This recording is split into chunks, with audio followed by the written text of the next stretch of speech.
Elle soulage les maux de ventre, elle fait passer les gueules de bois, guérit les rhumes, elle réchauffe les corps en hiver et les cœurs en chagrin d'amour. La kota soupa, ou soupe de poulet au citron, possède bien des vertus. Partons donc à la découverte de ce plat miraculeux sans plus attendre.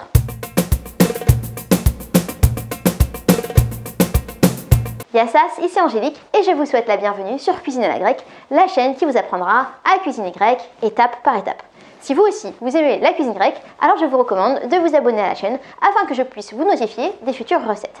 Vous pouvez aussi aller faire un tour sur mon site cuisinealagrecque.fr afin de retrouver toutes les recettes par écrit. La kota soupa, c'est une soupe qui est familiale, apaisante et nourrissante. Sa particularité est qu'elle est composée d'une sauce avrolemono.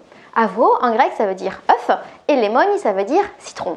Donc une sauce avrolemono c'est littéralement une sauce œuf-citron.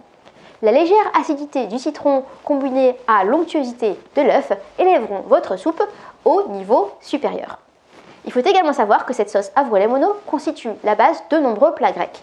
Vous pouvez la retrouver par exemple dans la psalo-soupa, qui est une soupe au citron, dans la mayelissa, qui est une soupe aux abats, ou encore dans les yuverlaka, qui sont des boulettes de viande au riz. En plus d'être délicieuse, la kota soupa est une soupe qui est facile à faire et qui ne nécessite que très peu d'ingrédients.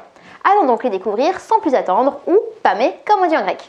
Pour faire une soupe au poulet, ou kota soupa, nous aurons besoin d'un poulet, forcément, d'un citron et demi, de 2 œufs, de langue d'oiseau, alors là il y a environ 150 g de langue d'oiseau, en grec on appelle ça du klitharaki, du sel et du poivre. Et je vous souhaite comme toujours la bienvenue dans ma cuisine, dans laquelle nous sommes prêts à démarrer la première étape.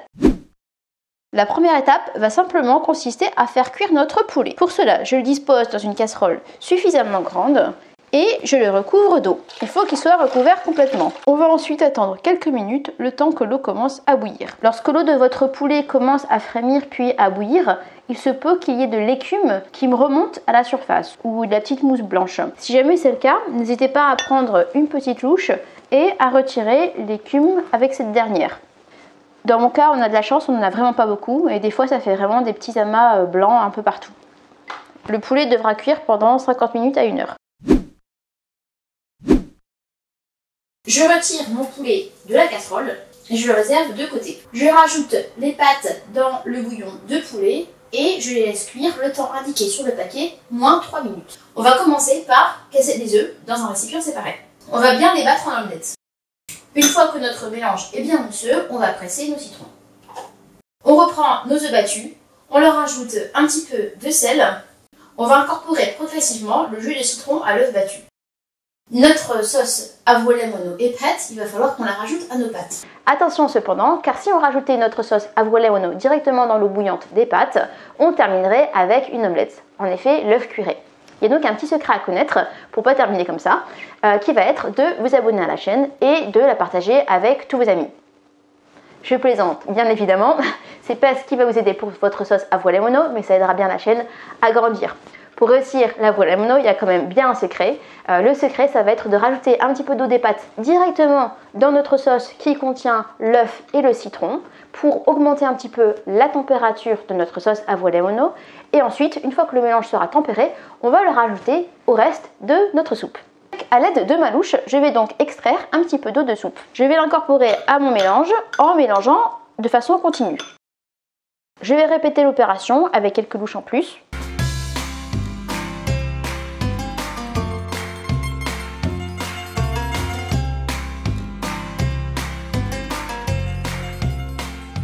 Et maintenant que le bol est à peu près rempli, je vais incorporer au reste du mélange. Et je rajoute l'avrolemono aux pâtes et au bouillon. Vous pouvez voir qu'avec ce petit tour de main, on termine avec un mélange homogène.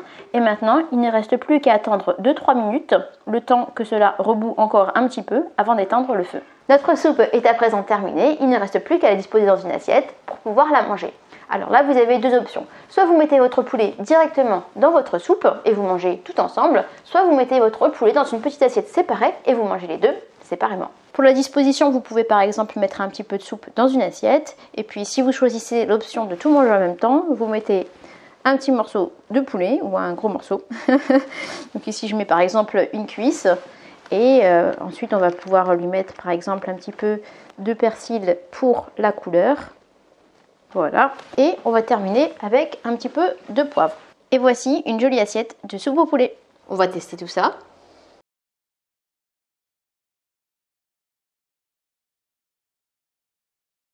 Les pâtes et le poulet donnent un côté réconfortant et réchauffant à la soupe, et on a en parallèle une petite pointe de peps qui est rajoutée par l'acidité du citron, un plat qui est complet et qui sera parfait pour vos longues soirées d'hiver. Si la recette vous a plu, n'hésitez pas à la liker et à la partager avec vos amis. Vous pouvez également la télécharger au format PDF en cliquant sur le lien qui se trouve dans la description. Ce dernier vous emmènera sur mon site où vous retrouverez les détails de la recette par écrit, mais où vous pouvez également télécharger mon guide gratuit de la moussaka avec tous ses secrets pour la réussir. Sur ce, je vous dis Kali Alexis et à très vite pour une prochaine recette grecque.